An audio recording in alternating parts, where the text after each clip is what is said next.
You're listening to the ESO Network, your station for all things geek. Hi, I'm Joe Heath. I'm Toni Heath. And we're back, baby, for the Watch-A-Thon of Rassilon. Yep, your enthusiasm startled me.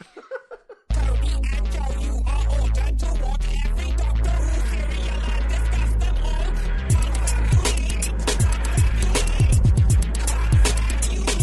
So watch your son.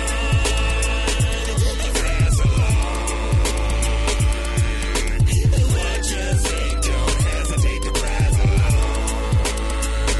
Press along. Watch your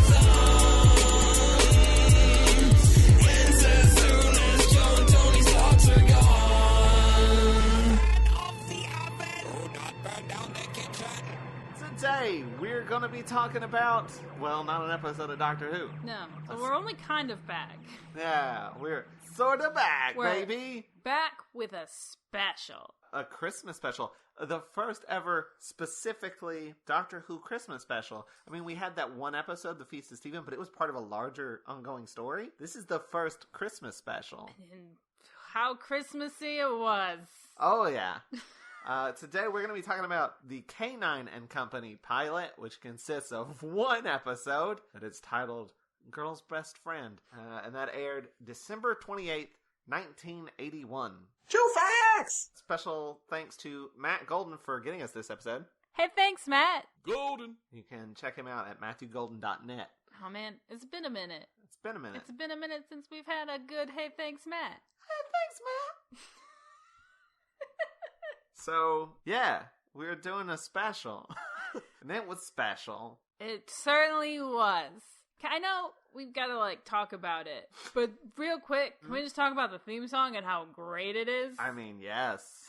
It's the best part of the episode. It's the best part of the whole thing. K9! I was reading up about this before because we just watched it, and I just cleaned up the notes and read the Wikipedias real quick. The theme song was a temp. It was Really? actually supposed to be replaced with orchestral music. It was like, this is just what it's going to sound like, but replace this synth score with orchestral music, and they didn't do it. And the guy who made it was like, wait, what? And then they also just called in John Leeson, and they just told John Leeson, can you just say K9 a couple of times? He's like, I didn't really know what it was for. I was just going, K9, K9. And then they edited it into the song. Into the best thing ever. K9! Oh, man. And everything is so well edited, but the shots are there's nothing exciting happening in any of them. It's her going for a jog. Her taking a sip of, I don't know, Wine? Somewhere? In the middle of nowhere, her driving her car. And 3 shots of her just turning around and looking over her shoulder and making some kind of face. Experiencing an unidentifiable emotion. And then she'll be sitting on the wall. And then it cuts, and K9's on the wall. Also on the wall. K9! Oh man, it's great. It's like if you just slightly sci-fi'd the intro to Doogie Howser. That's what it is. I've never seen the intro to Doogie. Do do do do do do do do do do do do do do do do do do. That's Doogie Howser. Oh, thanks. I've never actually really watched Doogie Howser, but I did watch a parody of the intro where you're watching it and you're like, I don't know what's weird about this. And then if you're paying close attention, somebody has just inserted this same guy in the background of every single shot doing something. And it's very seamless. And you watch it again, and you're like, oh shit, he's literally in every shot. It gets more obvious as the video goes on. What are you talking about? An alternate intro to Doogie Howser. Anyway, that's why I know the song. It's from that video, not from actually watching Doogie Howser. Okay. But it's similarly synthy to this K9. K9! That's all we need to talk about. The rest of the episode's whatever. It's fine. It's not science fiction-y. It's not science fiction-y. It feels like a very specific era of Doctor Who. In fact, there's a specific episode of Doctor Who which has a similar plot, and I couldn't remember the name of it. Oh, the Daemons. The Daemons, yeah. Yeah, because I'm pretty sure when I mean, the first shot we have in this episode is there's a cult. And I was like, I've seen this episode. You kill them with love, right? That's how you defeat them? You beat them with love? Like, the first 5 minutes are, like, establishing this cult in this town, and then you finally see Sarah Jane. And, like, the next 13 minutes is establishing God knows what, and then you finally see K9. Yeah, it's very slow. It's very slow. And also, so the very first scene was the cult. Some ritual is happening. They're burning a photo, and that photo is of a scientist who's going to America. And I didn't realize for a while that it was Her Sarah aunt? Jane's. Yeah, Aunt Lavinia. Then, like, the next scene is her aunt, Sarah Jane's aunt, who we've never met before and don't have any reason to care about. Well, she hasn't mentioned on the show before. Has she? Yeah, Sarah Jane's mentioned her Aunt Lavinia a couple of times. Well, it's just a scene of her aunt and her aunt's friend having a conversation. Her name is Juno Baker. And they're boring as shit. Yeah, and they're just talking about, like, the most boring stuff. Aunt Lavinia sort of upset everyone in this town because she's spoken out against witchcraft. Because she's a scientist, damn it. And she's also packing up a bunch of stuff, but not this, because she's going to America, but not this big box that is left for Sarah Jane in her attic. Because that box has K9 in it. And also Sarah Jane's picking up her ward, Brendan, when she comes in. Of no relation, or I don't think so. I don't she know. just found a boy and I was think like, rich people just do that, right? Like Bruce Wayne, like, has a ward, and I don't know. It's just like a boy you take in. I'm gonna have that boy. I think it's akin to like adoption, but More distant. yeah. Where you're like, I don't have to love you. I'm just raising you. I will just financially support you. Yeah. Weird. Yeah, it's weird. I don't know. So that takes like 20 minutes to establish. Yes. Sarah Jane finally shows up. Oh, wait. We said that the theme song was like the only important thing happening. Right. That's wrong. The other important thing happening is every single thing Sarah Jane wears. It's great. Very And her good. hair. And her hair. She's got this one hairstyle where she's got like the top half of her hair is in this side ponytail, but her bangs are down. It's a good look. You see it in the opening. Very good. There's so many good outfits I can't remember. Like, I couldn't describe She's each got of them those, now, but well, they're all like eclectic. And there's like I know there's that pair of green she's boots. got green boots, and she's got that one jacket that looks just like it looks like a rug. Yeah. It looks like a rug from somebody's like den, but They're it looks all very multicolored comfy. and great. So she finally shows up and is immediately greeted by just the most sourpuss. Oh, I hated him immediately. I was like, that's the bad guy. Fuck that guy. And he is a bad guy. You called that. Yeah. His name is George Tracy, and he basically says, your Aunt Lavinia has already left for America. Here's the keys. Anyway, bye. Like, he's very, like, "Meh, meh." He's rude. And then she goes in and does stuff for, like, way too long. Then we see George's son, Peter, show up to bring her some tea from her dad. And he's Or from also, his like, dad. he shows up and he's like, my dad says to bring you this tea. He's just holding out a thermos. But he... Okay, bye. I like his style, but it's very 80s punk. Yeah. He's got, like, the leather jacket with the big zippers. Every line he delivers is in here. I thought he was trying to be respectful. He seemed fine to me. He's fine. And he turns out to be fine. In fact, he probably gets the most to do other than Sarah Jane, emotionally. Yeah. Like, Brennan gets some stuff to do, but not a whole lot, to be honest. No, his scene where he's introduced, it's literally just him. Like, there are conversations that are just boring conversations that happen for too long. Where it's like, I'm thinking about wanting to go to school here because I'm tired of boarding. And Sarah Jane's like, oh, really? And it's like, let's talk about that at length, the way you would in real life. And not only that, like, they could have just had her pick him up. But no, she has to show up first, then he calls, and she's like, yeah, I'm too tired. I just got in. I got held up. I'm not going to come get you. And he's like, but I've already started to come halfway here, so I'm not even there. I'm not at the school anymore. You have to come pick me up. And she's like, oh, okay. And I was like, why? What did that accomplish? For what reason? Why did we have to sit through this long, boring scene? Just have her pick him up already. He should just be there, even.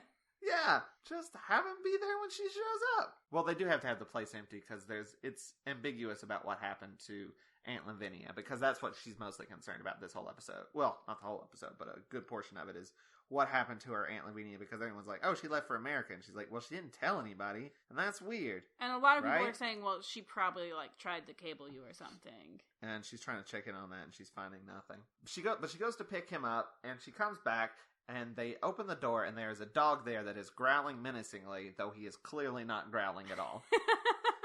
It is very obviously dubbed in. But that dog's name is Jasper. Aw. He belongs to Bill Pillock, who is Aunt Lavinia's business partner? Is that what they said? I don't know. I know he introduced himself as her partner. I couldn't keep track of any of the people in that town and what it was that they did. I think he takes care of her property and stuff. I'm not sure. But he mumbles a lot. And he's also played by one half of the comedy pirate duo from Megalos, the less funny one. Got it. 2 coats. He basically is there to be told exposition and to say exposition. And then, spoiler alert, be revealed to be one of the bad guys. Which you didn't see coming, which is weird. I thought it for a second, and then I immediately dumped it, because I was like, who cares? Because I pretty much just assumed it was the whole town. Yeah. In fact, there's only 2 people that turn out not to be bad guys, and they were the creepiest out of all of them. Listen, everyone in that town hardcore gaslights her. And it's very disturbing to watch. She gets called up by her neighbors, the Bakers, and like every interaction she has with them is very creepy. But then at the end it turns out, oh no, they're fine. I'm like, I don't know, they were still being really weird. They were really rude. Yeah, and there's also like that scene where she's like questioning them, and then they're like, hey, why don't you drink something and be less prickly? And it's like, why don't you just shut the fuck up? Because like this whole time, like, people go missing and stuff's going on, and Sarah Jane's like, no, this is definitely happening, and everyone in the whole town is like, I'm sure it's fine. Maybe it'd be best if you just stop stressing about it. It also doesn't help, like, when they like, she calls Sarah Jane and is like, come over for dinner, or whatever, and she's like, oh, yeah, I'll think about it, I might do that. And it hangs up, and she turns to her husband and goes, she's coming. And he's like, good. No, she doesn't say she's coming, she says, she'll come. Yeah. In, like, the most conspiracy way possible. Maybe this would have come up in future episodes if there had been more. And it turns out they actually are bad. Maybe. That is, like, the weird thing about this pilot, is that it doesn't feel... I mean, it does feel like a pilot, in that pilots are usually kind of... Rough, because they're doing too much. But it, like... The pilot ends and you're like, I don't know what the structure for this show is. Like, they told this one specific story in this setting. Again, I cannot stress enough how unscience fiction-y it is. I don't know I don't know how they go on more adventures after that in this small town. Yeah, because it turns out, like, the whole town's bad, basically. Like, the whole town is, like, part of this coven. Like, that's it. Like, that's the story. What do they do tomorrow? Like... I don't know. Do they leave do they stay in the town and Sarah Jane writes a book and, like, weird things keep happening in this town? Or... Do they go places? Could it be a travel show? I don't know. Because they have K9, not, like, a TARDIS. But she is a journalist. She could travel for her job. But she's not journalistic. She's writing a book. She's writing a book. Also, she's got Brendan, her ward, or whatever. Yeah, it's weird. I guess weird stuff would just happen in the town. Speaking of K9, as soon as they get back and sort of talk to Bill and then talk to Juno, the neighbor, they open the grate and we see K9. Mark 3. Mark 3, yeah. And it is established that it is indeed a third K9. I don't know where he goes in the list. So that means there's been 1, 2, 3, also, at what point... Four different K9s? At what point does the doctor send this K9? I don't know. If he's Mark 3, that means he has to have sent this K9 after he gets Mark 2, which puts it in, like, a weird period of time. Like, the doctor was just sitting there one day, like, years later, like, you know who would like this? Sarah Jane. See, I always thought just Sarah Jane and K9 were a thing, but this is their first appearance together. I know, well, because we've seen, 5 Doctors, I've seen Sarah Jane Adventures, I've seen School Reunion as well. And also, which Doctor made it? Well, that's what I'm saying. If it's... Well, it'd have to be, like, after... If it's Mark 3, that means it's after 2, that means it's 4. Wait, what? Mark 2, that was the 4th Doctors, right? I mean, K9's only been in the 4th Doctor era. That's what I'm saying, that's... But it'd have to be after Warrior's Gate, because that's when we got rid of Mark 2. Yeah. And then the next serial wasn't it Legopolis? So it could either be the 4th or the 5th Doctor. It might be the 5th. That's like a long period of time to be like, you know that... friend I haven't talked to in years? I'll send her a dog. I'm gonna send her a dog. they open the crate and they pull out K9. It starts talking, and Brendan hears that its name is K9, and he's like, K9, and then makes the creepiest fucking laugh I have ever heard. It was very bad, and I did not care for it. And Sarah Jane immediately is like, stop honking, because that's what he's doing. He is honking like a goose, and I didn't care for it. Good God, it was terrifying. No human being should laugh like that. What is so goddamn funny that it makes you laugh like that? I don't know what that's from. Hannah, did you drink my ginger ale? I don't have a lot of things. I have ginger ale. I had ginger ale, and then you drank it. Hannah? Thanks for recreating that old sketch video. Eagles Are Turning People into Horses by Britannic. If you haven't watched it, please do. So there's a note that says K9 is a gift from the doctor. Brendan says, who is the doctor? And K9 says, affirmative. Which is a good line. Is it? Yes, it is. Is it? Yes. Apparently there was a theory that this wasn't actually a gift from the doctor, but it was actually a gift from the master. Oh. Ooh. But also, why? Sarah Jane doesn't know who K9 is? Like the master gave Sarah Jane K9 to infiltrate and sabotage. Which, I mean, is spoilers for Sarah Jane Adventures. Is sort of a thing that happens in season 1 of Sarah Jane Adventures, but not with K9. Oh, yeah, the computer. Yeah. That bummed me out. Me too. But, like, I get, like, why that would be an interesting idea, because it's K9. But, like, that only, if you have, like, oh, that's the doctor's dog. But, like, Sarah Jane's never met K9. Right. So that doesn't make any sense. Also, do you know how this pilot came about? No. Jonathan Nathan Turner's original idea was he wanted Elizabeth Sladen back on the show. Instead of Tegan, it would have been her. That would have transitioned from the 4th Doctor to the 5th Doctor and having that companion there to help. Instead, it turned out to be the Master. But, like, he wanted her to do that, and she's like, I'm not interested in doing that. I'm not interested in coming back to fill the same role that I did before. Meanwhile, he's also like K9's popular, but I don't want him on the show anymore because he's a piece of junk. And he's too overpowered and blah, blah, blah. So what do I do? So he's like, I'll make the spinoff with Sarah Jane as the hero and K9 as the sidekick, and it'll be a kid's show, and it'll be great. And she's like, yeah, I'll do that. That sounds great. And it actually did really well.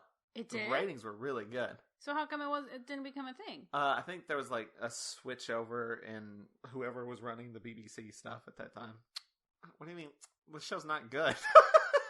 Yeah, but, like, no pilots are. 1. There's some pilots that are good. 2, it would have been good eventually. Yeah, it was, and it was called the Sarah Jane Adventures. That's true. Much better take on that. Anyway. What happens in it? Sarah Jane goes to the post office and meets Lily Gregson. She goes to the post office, but, like, it's not like the post office. It's just a woman's house. It's just closed. She says the post office was closed. It was closed, and so she goes to this woman's house and has a cup of tea, and, like, my socially anxious ass is like, why is this happening? Well, it's a small village. People are tight-knit, I guess, or whatever. Ugh, but she asks, terrible. She asks if her aunt had sent a telegram, and she's like, nope. She's like, this is peculiar. Meanwhile, Brendan is just quizzing K9 about science. He's a real nerd boy. He, like, his first scene where he's, like, talking about school is incredibly boring, but when he's, like, around K9, he, like, gets a personality. He's very excited. Like, he knows a lot about K9 and how he works, and so it's clear that he knows a lot about computers and stuff. So he goes out to get some dirt. Not a very good explanation of what happens. He's, like, sort of testing K9 and seeing what all he can do. So he gets some dirt. So he asks if he can do a soil analysis. So he gets some dirt. And while he's digging up dirt, George Tracy is watching from the greenhouse, I guess, creepily. Just being a total creeper. George and his son attack Brendan. Also, at this point, Sarah Jane's gone to a party, but it's not important, so we're skipping it. George and Peter attack Brendan, and K9 shoots Peter. I was really worried for a second, because I was like, sometimes when K9 shoots people, he shoots them dead, and sometimes when he shoots them stunned. But it's the same red pew. So I was like, oh. Well, I feel like this is Mark 3, that the kill function has been removed. Maybe. But yeah, Peter's fine. But George runs away, and K9 goes after him. But Brendan is, like, checking on Peter. Peter, by the way, is the leather jacket guy, if you've forgotten. A youth. A youth. That's what Joe's notes say. Peter, a youth. Because Because Joe's 80. But Peter is just, instead of like, defending himself or whatever, he's just like, you need to get out of here. Run away before they get you. And Brendan's like, what? What does that mean? And then he is distracted by, K-9 has been following George and notices what he will later refer to as a garden goblin. A garden goblin. Which is just, like a lawn gnome. A little gnome. But I'll never call them gnomes again. They're garden goblins from now on. Garden goblins. And so he, sort of runs away from that and knocks over a bunch of shit and destroys a little garden house. And George gets away and Peter gets away. They both get away during this thing that K-9 caused. Really. A little bit. It wasn't his fault. Garden goblins were not in his memory banks. So George goes back home and tells someone that we don't see, but spoilers, it's probably either the post office lady or Bill, about this evil dog that chased him, and that it means bad things. Meanwhile, Sarah Jane comes back from the party. Brendan tells her about being attacked and describes Peter very poorly. What? What's the description? Well, I don't want to say because it's kind of a slur. Oh, yeah, you're right. As a somewhat derogatory term used to describe Romany people. And I'm like, why? First off, I would just said punk, because he looked like an 80s punk.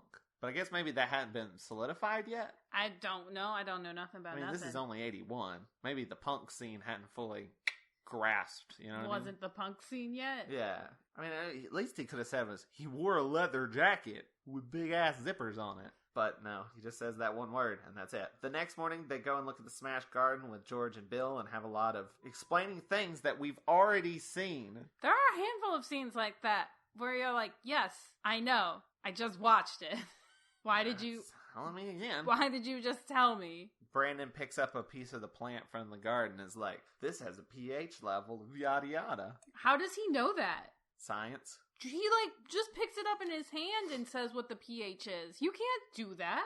He says it seems like this has a pH level of 4. He didn't say it does. He said it seems like. Based on what? Moistness. You can't just tell the pH level of stuff by touching it. You've got a pH level of... Not unless hydrangeas are growing in it.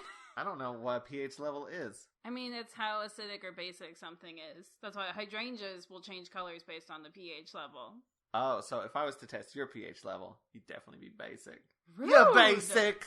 Rude! I'm sorry. Anyway, because Brendan is a smarty pants, everyone proceeds to tell him how nobody likes a nerd. There's more to life than science and They books. yell at him for knowing too much science and not enough about plants. There's Nature. more to plants than science. George gets onto him about it. Then Bill gets onto him about it. I'm like, calm down. Meanwhile, George tells his son, Peter, that he needs to go and get Brendan. And he doesn't want to do that. But then he does. Good scene. This is the scene I'm talking about where, Peter actually gets stuff to do because he's very reluctant to do any of this. He doesn't want to be a part of this. Mm-hmm. But he has to do it anyway because... His dad makes him cry. He does. Rude. It's not nice at all. But yeah, Brendan's like, I'm going to bed. And then he's going by, was it the basement? And he hears someone going, psst. Psst. You hear someone say, psst, from the basement door. You don't go open it. But Brendan's a dumbass because all he knows is science and books. And he gets pulled into the basement by Peter. Of course he does. Someone, psst, from the basement. So Sarah Jane picks up a witchcraft book, reads it at the fireplace, and then there's a nice transition to the next day from the fireplace. I liked that. And then she's like, I can't find Brendan. And she suspects that George has something to do with it because she's got a hunch, but she doesn't know how to prove it. So basically, she breaks into his little house and puts K-9 in there. Like, hey, if you hear anything, let me know. I mean, K-9 says that's what he's doing. Yeah. And Sarah Jane's like, okay, I guess. This won't hold up in court. That actually is a problem, I think, where she's got, all this information, but they're like, where did you hear that? And she's like, she can't go, robot dog! My robot dog told me! Because she goes to the police to say that Brendan is missing, and they don't seem to care. And they're like, don't worry about it. Don't worry about it. And she's like, why is everybody telling me not to worry about it? People are going missing. I think they even say Peter's gone missing.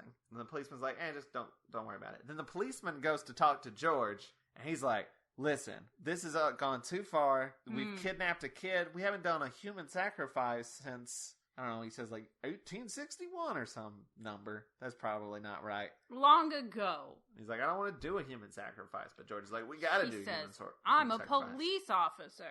But K-9 has overheard this whole sacrificial argument and tells Sarah Jane about it. And so she knows that Brendan's going to be sacrificed. Okay, then the weirdest scene happens. The policeman is going by on his bike, sees the moon, and then vibrates to death?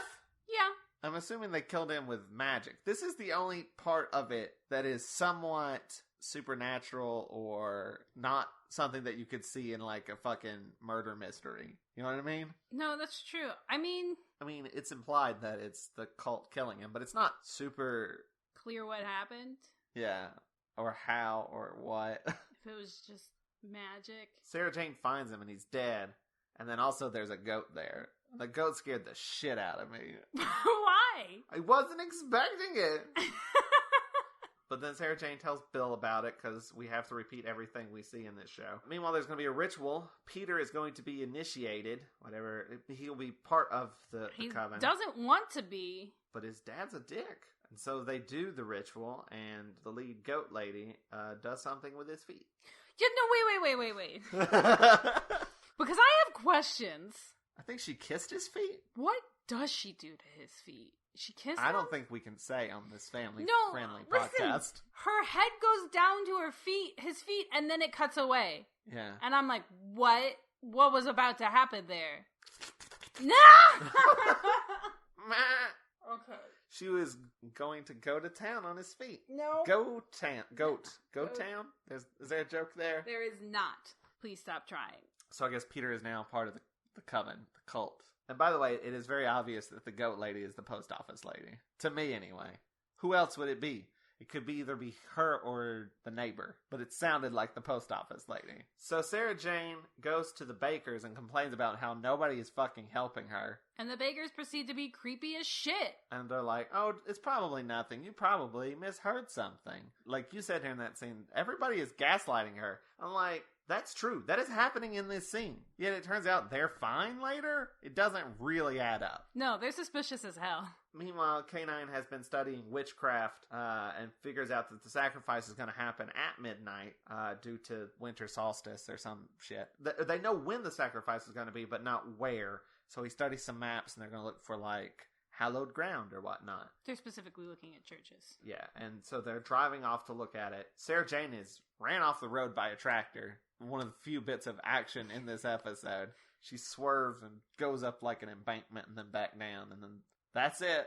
Yep. Because you can't really chase someone in a tractor. So they've gone and looked all over the place, can't find anything. Sarah Jane's like, is there a chapel? And like, Kanan's like, I don't know what the fuck that is. And then she explains it, and then he's like, oh, there's one on Lavinia's property. She's like, God damn it. No, I think K9's the one who says, he asks what that symbol means. And she's like, it's a private chapel. But they have to go back to where they started. Yes. And they're driving there. It's getting closer to midnight, as evidenced by K9 repeatedly saying what time it is. And they get there right at midnight. Brendan's in like this like sacrificial. He looks like he's about to jump on stage in an 80s band. You know, he doesn't get a perfectly tailored dress. No, but it does look like one of those like 80s. It's like a V, big open V right here, sleeveless, white.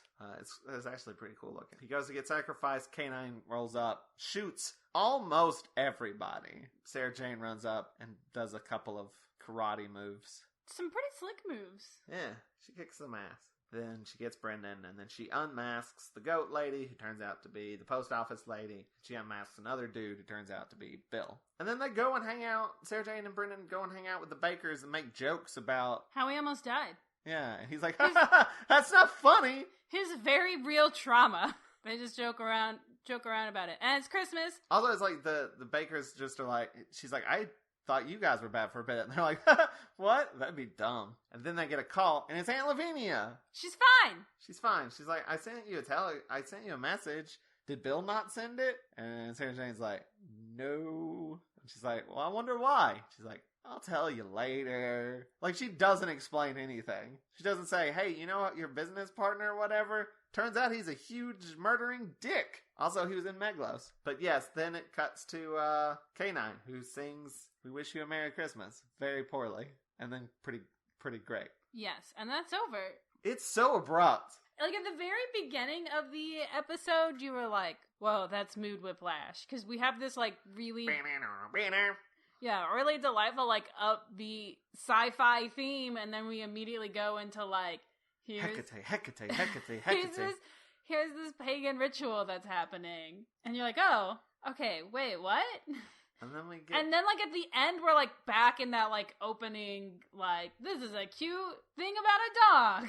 When the whole time it's been this, like, creepy, moody murder mystery thing happening. Also, there was literally no one in that scene except for K9. Yeah, it was like everyone around K9, like, we're having a good time. Here at Christmas. Because no, Sarah Jane and Brendan are at the neighbor's house. And K9's just alone singing Christmas carols to himself? That's so sad!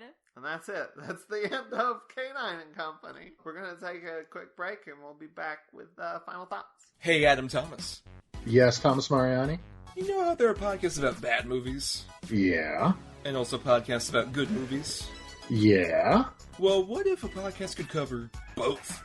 What? Listen to Double Edge Double Bill, where a random selected yin and yang of a double feature is picked and then picked apart. Now, who came up with this wacky idea? Adam, we did. That's our show. I'm learning something new every day. Listen to us on the ESO Network and wherever podcasts are available. And we're back. Toni. Yes. I love you. I love you. Let's do final thoughts. Oh, okay. I see you've gotten smarter in this new year. Yeah. Final thoughts. Well, I actually wanted to ask you a question, which is when we were... About 5. Oh, well, that answers that then. Moving on. I do have one more question, though. Okay. When we finished watching the episode, you were like, that is not at all what I expected. Right. I'd like to know what you expected it to be. More science fiction-y, more goofy, aliens. I expected some science fiction-y elements. I expected it to be more like the Sarah Jane Adventures. I also expected it to be more like a kids show. I didn't expect it to be the fucking Wicker Man. I didn't expect it to be all secret cults and murder. There were actually just large chunks, too, of, like, old people talking about their lives, which is like great for a kid's show. Children love that. There's like 4 or 5 scenes of just old ladies drinking tea. My final thoughts. It was definitely super fun. I loved the theme song. It was really great to see Sarah Jane again in all her beautiful outfits. I mean, I was gonna say, like, I think she could have done, like, a great job if this had been picked up, but that's already pretty evident, seeing as how Sarah Jane Adventures exists. Just go watch those. They're great. Well... I like them a lot. They're fun. They're fun.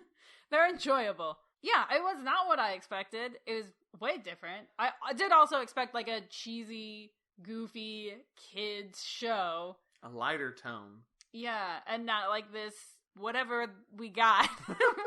Whatever you would call it.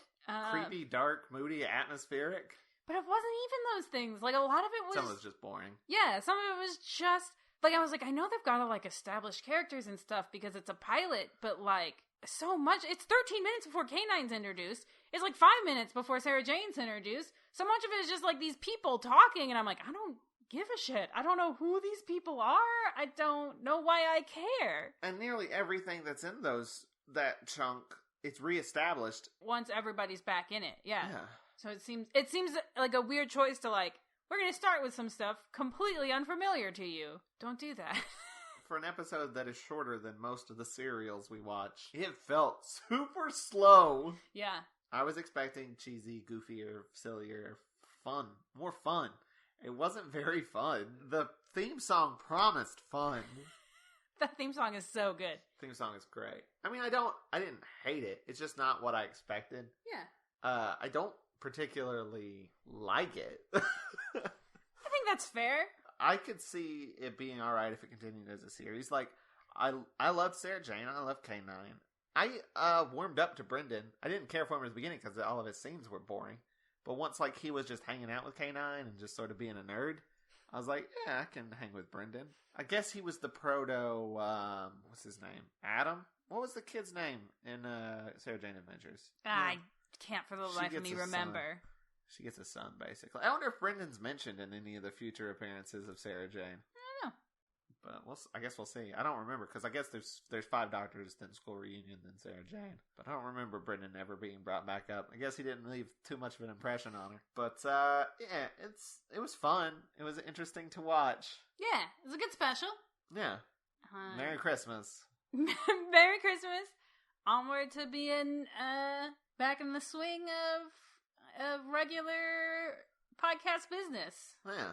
Next, we'll be back with the 5th Doctor. So let me do the little spiel. Was it before we wrap up? Is there anything you want to plug? Yeah, actually, normally I ask you to please watch Unseen World. You can watch it more places now than you ever have been. We've been really working on expanding out into streaming. That's not really my department. I don't know where we're at. We're trying to get everything. So check, if you have heard me talk about it, but you couldn't watch it, you don't have a Roku. If you have a Fire Stick, if you have Apple TV, our streaming service. I guess it's going to be Heartland Network. I'm asking for the URL. Or watchheartlandtv.com. Yeah. Check those streaming services. It's slowly getting added to all of them. We're slowly working out whatever we have to do to get them up. So if you wanted to see it, but couldn't, check back at those places. It would also be a tremendous help if you have watched The Unseen World. If you could just go to our Facebook and leave a comment on the page saying that you watched it, saying that you enjoyed it. It would help me a lot to be able to prove that hey, people watch this and they like it, and then the things that I produce are valuable. So if that's something that you've watched, if you haven't watched it, check again, check it out. We're See Unseen World on socials everywhere. We're on the Heartland Network. Season 2 coming soon. Yeah. So See Unseen World if you want to tweet us or Facebook us and just tell me that you've watched it. You don't even have to tell me if you liked it or not. Just be hey, I watched this show. That would be great.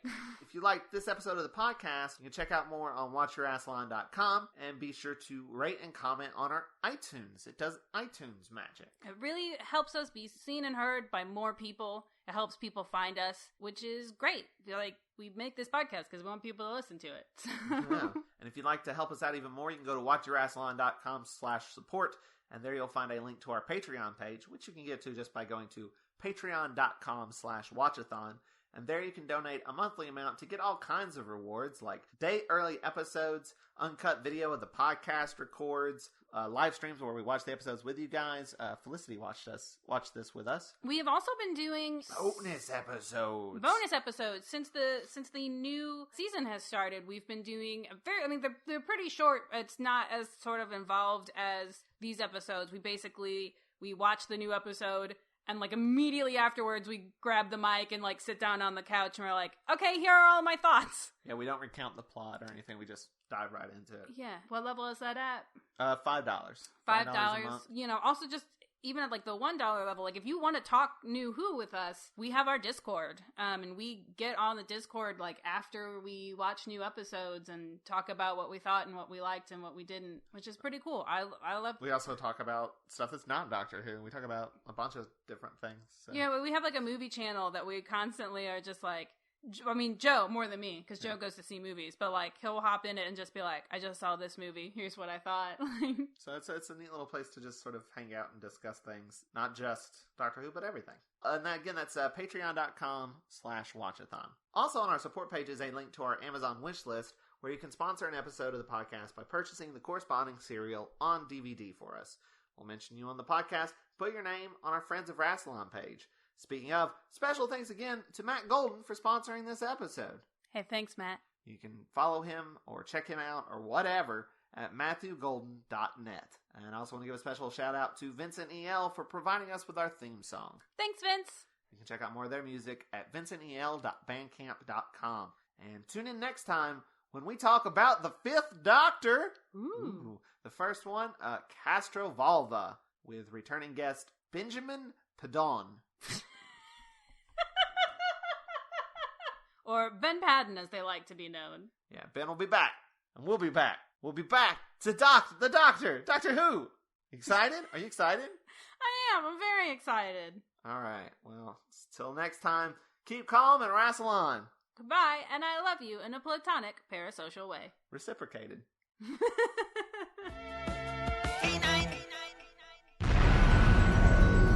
This has been a broadcast of the ESO Network. Be part of the crew and help support our shows by donating to our ESO Patreon or by shopping through Amazon.com or the TeePublic store, which can all be found at www.esonetwork.com.